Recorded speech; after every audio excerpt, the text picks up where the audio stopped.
Ahora bien, antes de que veamos algunos ejemplos, veamos cuáles son los actores del proceso de diseño. ¿Cuántos sujetos se necesitan mínimamente para hacer arquitectura? Supongamos, tenemos el cliente, el arquitecto, el constructor, el usuario, ¿algún otro más? ¿Alguien que haya leído? Eso, digamos, al ingeniero lo pongamos como un constructor especializado. En realidad es una rama de los constructores, o sea, sería todos los técnicos que están apoyando la obra de arquitectura. Pero el ingeniero, en el caso de la arquitectura, sería el que resuelve los problemas de cálculo y de algunas cuestiones técnicas. Vendría a ser, pero no es el quinto, no es el ingeniero, es el constructor, el albañil. No, son los actores. El lugar eran condicionantes previas. O sea, son personas o entidades que tienen que ver. Pero ¿cuánta gente hace falta para hacer arquitectura? Primero, hace falta un cliente. Hace falta tener un cliente. ¿Cómo funciona el tema del cliente? A diferencia del pintor, que puede ir a su casa y pintar y sentarse a hacer un cuadro sin que nadie le diga nada, ¿sí? Sin que nadie le encargue nada, el arquitecto sí puede hacer un proyecto. Es verdad, proyecto sí puede hacer sin que nadie se lo encargue, y hay muchos casos en que eso se ha hecho.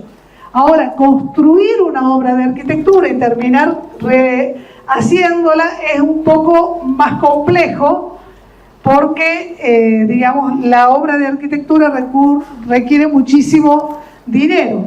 Pero en definitiva, en el caso de la arquitectura, el cliente es el que pide, digamos, el producto. Normalmente pide una obra de arquitectura. En arte, el que le encarga la obra, a un artista se llama mecenas. El que compra la obra es un coleccionista.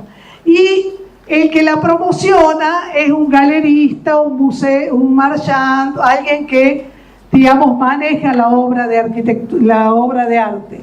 En arquitectura nosotros podemos considerar de dos maneras la obra de arquitectura. Podemos considerarla como servicio.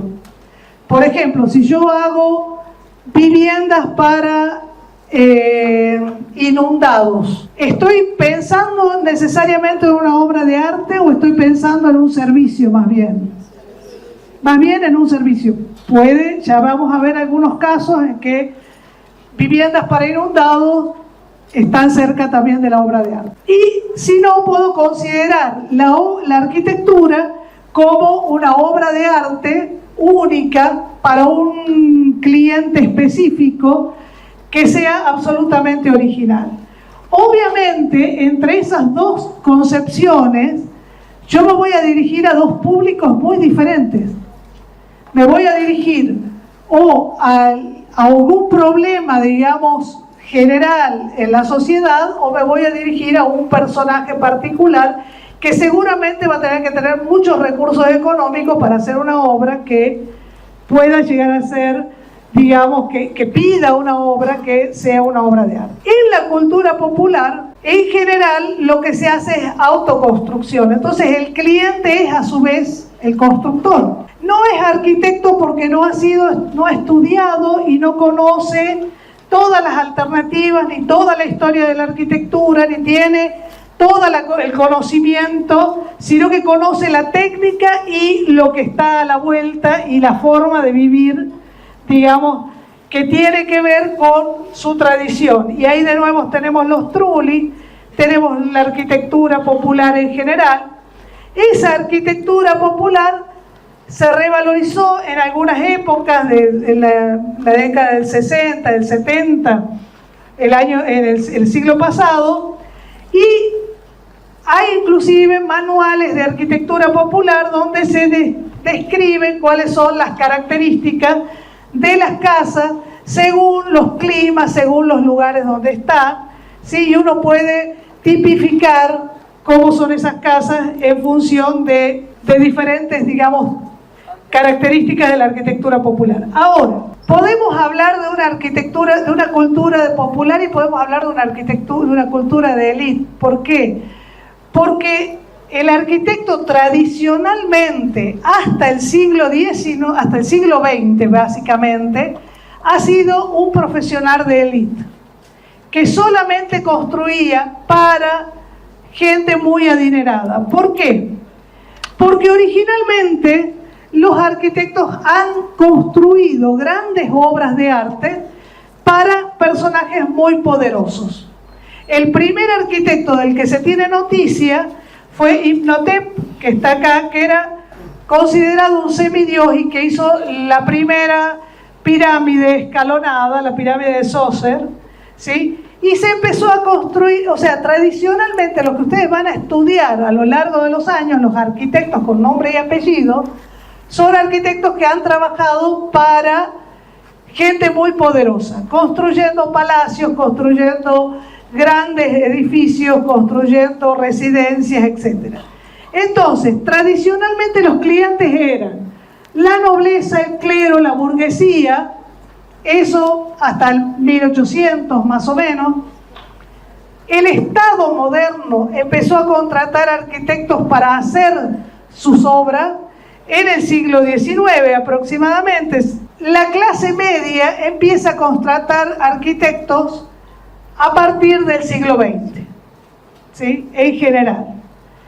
Si no, lo que tenían eran constructores que construían, digamos, según la tradición. Por eso la Casa Padilla, ¿quién es el arquitecto que la construyó? ¿Quién es el arquitecto que construyó la Casa Padilla? No tiene, justamente, no se sabe, no hay un arquitecto para la Casa Padilla. No hay un arquitecto, hay un constructor que construía según las normas y tradiciones de la época. Claro, no se confunda porque el texto, acá me hace la acotación la arquitecta Hurtado, que el texto dice que 2 arquitectos italianos la reformaron, pero eso es posterior, ¿sí? Pero el que la empieza a construir es un constructor, ¿sí? Del cual no tenemos noticias, no sabemos cómo se llamaba ni nada de eso. Ahora, el cliente puede ser una persona, puede ser una familia, ¿sí? Puede ser un inversor inmobiliario, alguien que quiera construir casas para vender. Son cosas distintas ahí. Puede ser que Telecom venga y nos diga quiero que me hagan un edificio, que la universidad diga quiero que me hagan la escuela de agricultura, o que el Ministerio de Educación de la Nación diga quiero que me hagan la escuela normal. Sí, ese puede ser un cliente. Ahora, el cliente entonces puede ser una persona o inversor, puede ser el Estado, puede ser una institución, ¿sí? Puede ser muchas cosas, pero el cliente es el que siempre determina, o casi siempre, dónde, cuándo, con qué tamaño y con qué propósito se construye. O sea, el cliente dice, miren, yo tengo que hacer una casa, tengo este terreno. A veces puede ser que diga, tengo este terreno que podemos construir, y entonces ahí uno puede decir, bueno, mira, una estación de servicio estaría bárbaro porque acá no hay. O puede decir, tengo tanto dinero, ¿qué podemos hacer? Pero en general el cliente es el que determina cuáles, digamos en términos generales, dónde, cuándo, con cuánta plata, ¿sí? Y de qué tamaño tenemos que hacer. Para eso se hace un programa de necesidades.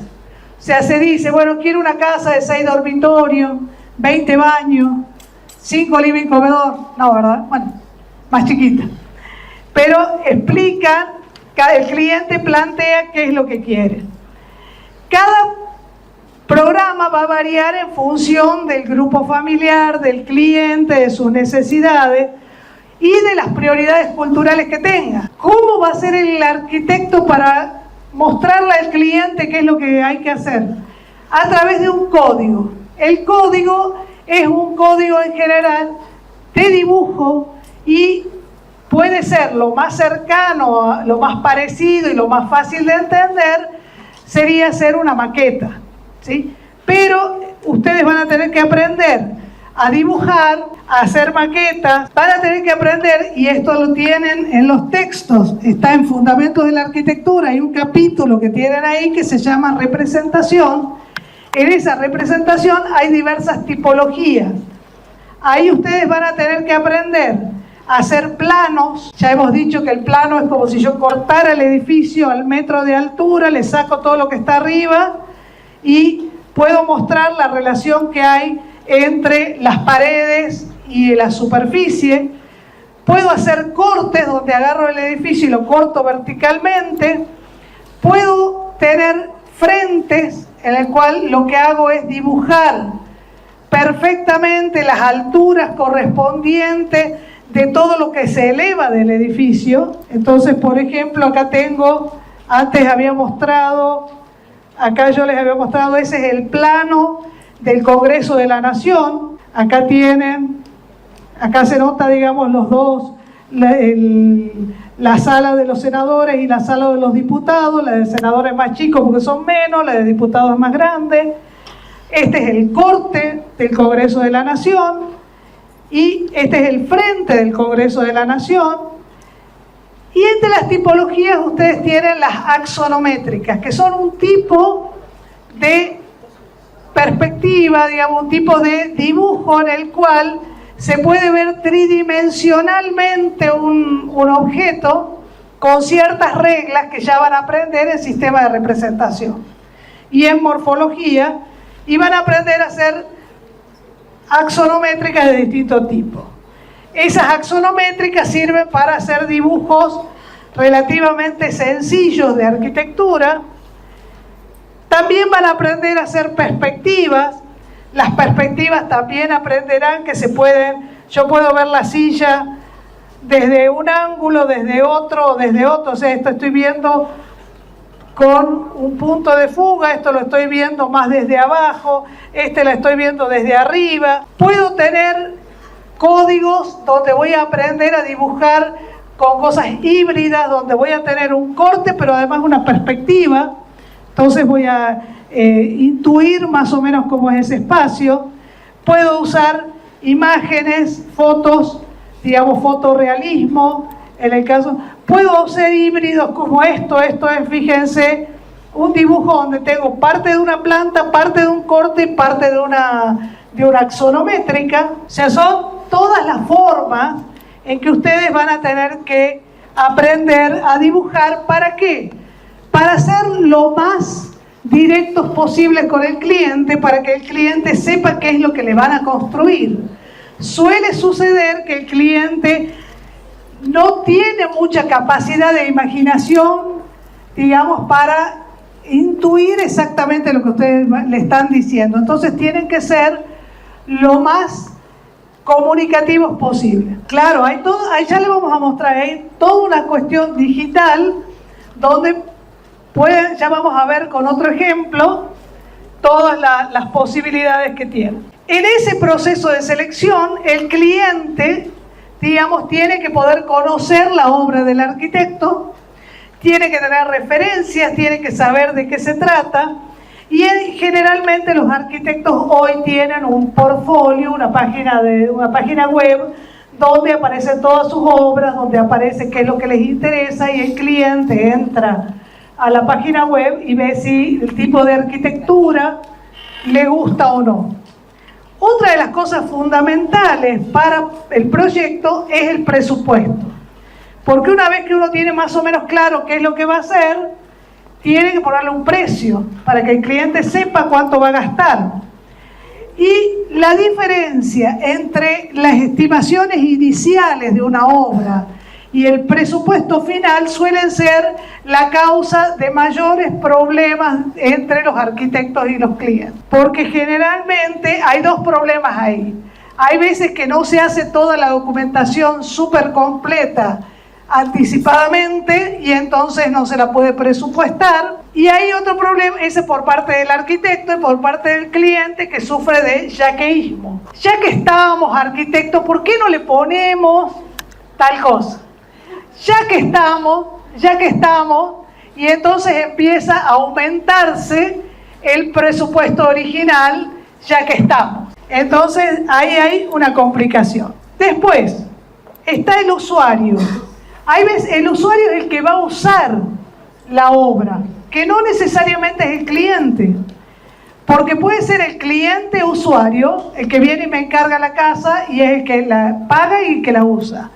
O puede ser que el Estado decida hacer casas en Lomas de Tafí para usuarios tipo. Esos usuarios tipo son anónimos a los cuales se supone que les va a venir bien lo que nosotros hagamos. Por último, tenemos la sociedad, no la última, pero tenemos por otro lado la sociedad y los medios de comunicación. ¿Cómo se difunden las ideas de arquitectura? Ustedes vieron que en la arquitectura popular, se construye lo que se conoce que es lo que está cerca. En el pueblito de España, don González hizo la Casa Blanca y yo quiero otra Casa Blanca parecida a esa, ¿sí? Y entonces se construye lo que está cerca. Pero nosotros tenemos acceso a través de las revistas de arquitectura, a través de los libros y a través de internet, a todo lo que se construye en todo el mundo, prácticamente. Entonces, hay, por ejemplo, una página web que se llama Plataforma Arquitectura. Es una de las más interesantes, está muy bien hecha, es muy fácil de acceder y entonces Plataforma Arquitectura es un gran difusor de ideas sobre arquitectura. Porque lo que se publica en Plataforma Arquitectura lo conoce muchísima gente. Entonces, hay una realidad, hay un medio que difunde un determinado tipo de arquitectura. Si ustedes entran a otra página de arquitectura, Design Boom, van a ver otro tipo de cosas. Si entran a Architectural Review, van a encontrar otro tipo de cosas. O sea, cada medio va a difundir un tipo de arquitectura que le parezca interesante. Y así se conoce la arquitectura. Pero la arquitectura es espacio y cuando se difunde en manera bidimensional, en el mejor de los casos en video, pero lo mismo, digamos, una cosa es lo que se difunde y otra cosa es lo que es. ¿Sí? Pero nosotros accedemos a conocer la obra a partir de la difusión. ¿Cuándo una arquitectura se considera buena? Cuando mucha gente coincide en que eso está bueno. O sea, necesitamos en general algo es arte cuando nos conmueve, cuando nos estremece. Yo les conté cuando la primera clase cuando me mostraron la Alhambra de Granada, la verdad es que me saltaron las lágrimas. Y eso, no me importa qué es lo que me diga, para mí es arte, porque a mí me conmovió, ¿sí? Me conmovió la imagen, me conmovió cuando la conocí. Pero cuando eso puede ser una cosa totalmente individual y donde cada uno tenga una sensibilidad particular que no necesariamente es correspondida con el resto del mundo. Ahora, cuando algo es compartido por todo el mundo, eso ya se considera, digamos, dentro de lo que se considera una obra con valores artísticos en arquitectura. Que eso puede estar mediado por los medios de comunicación, por la crítica, es muy probable, pero en principio tiene que ver con eso. La casa Farnsworth, que se la mostré recién como este ejemplo que había tomado la casa Palafito, la casa Farnsworth, por ejemplo, es considerada una obra de arquitectura fantástica, es considerada una obra de arte. Ahora, cuando es un encargo que le hizo una doctora al arquitecto Mies van der Rohe. Tuvo dos problemas la señora Farnsworth. Una es que la obra costó muchísimo más de lo que originalmente iba a costar. Y por otro lado, que la obra, que es preciosa, tiene muchos problemas ambientales porque es calurosa. Entonces, la señora Farnsworth terminó llevando a juicio a Mies van der Rohe por la obra que le hizo, ¿sí? Lo llevó a juicio, al final no lo ganó, pero tuvieron un lío bárbaro, ¿sí? Y es una obra que se considera una obra de arte, la crítica la considera una obra de arte, es bellísima, pero tiene, digamos, el usuario no ha tenido la misma idea. El primer usuario, después lo vendió y bueno.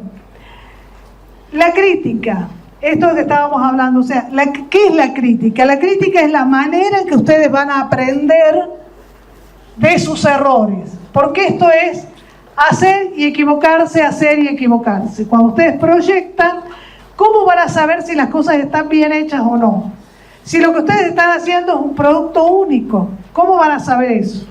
Porque ustedes van a tener que hacer algo, lo van a tener que dibujar, lo van a colgar en el taller y van a contar qué es lo que han querido hacer, ¿sí? Y van a expresar y ordenar sus ideas, van a tener que mostrar y dibujar lo que ustedes quieren hacer, y entonces los profesores de taller les dirán qué es lo que está bien y qué es lo que está mal, y cómo seguir para ir mejorando.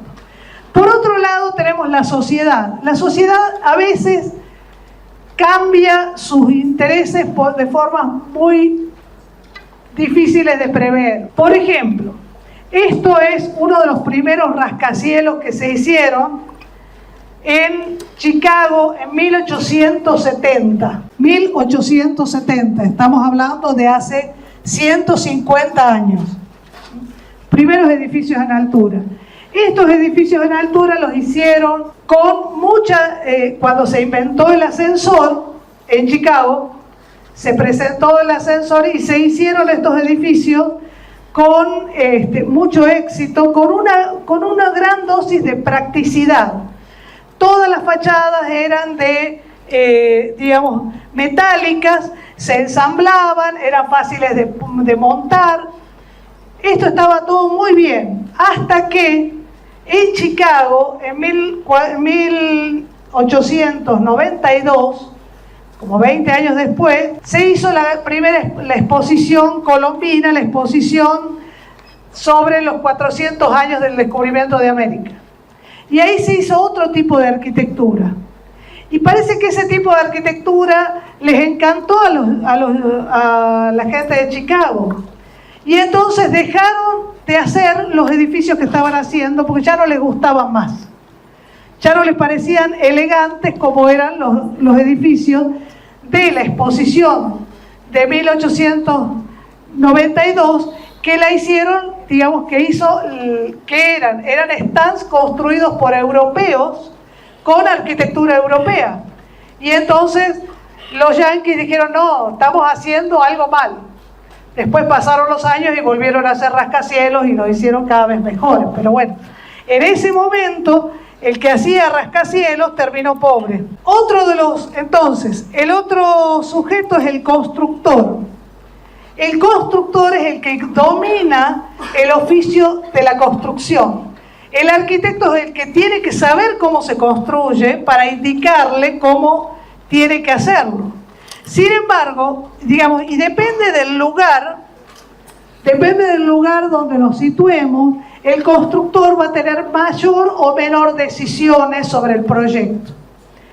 A veces porque está establecido y a veces por algunas cuestiones particulares. ¿Qué sé yo? Por ejemplo, en Europa, los albañiles, los carpinteros, los herreros, tienen títulos terciarios, tienen una formación académica importante y entonces saben leer planos perfectamente, saben el oficio, tienen mucha capacidad y entonces el arquitecto dice, mira, yo quiero hacer tal cosa, quiero que quede más o menos así, y la resolución técnica a veces la hace el constructor y no el arquitecto.